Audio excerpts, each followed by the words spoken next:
গেছে ঝাড়খণ্ড হিন্দুরা, আসামে বেশিরভাগ কারা বাদ গেছে হিন্দুরা।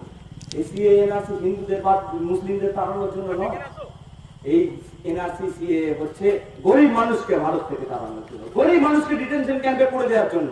কেন বলুন তো? যদি কাগজ চায় আপনার বাড়িতে এসে, কাগজ কারা দিতে পারবে?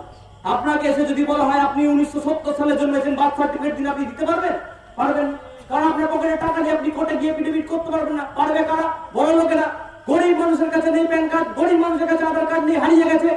কোন দিন বন্যা হয়েছে, আধার কার্ড ভেসে চলে গেছে, ভোটার কার্ড ভেসে চলে গেছে। বড় লোকদের এই সমস্যা। বড় লোক আর গরিবদের মধ্যে এই লড়াই, হিন্দু মুসলিমের মধ্যে না। বড় লোকরা যারা যেই পার্টি প্রত্যেক দিন গরিব মানুষকে লুটছে, প্রত্যেক দিন গরিব মানুষের মননে এটা ঢোকাচ্ছে যে হিন্দু মুসলিম এই সমস্যাগুলো রয়েছে, এবং নিজের প্রত্যেক দিন দৈনন্দিন সমস্যা, নিজের গোষ্ঠী লোনের সমস্যা, নিজের চাকরির সমস্যা,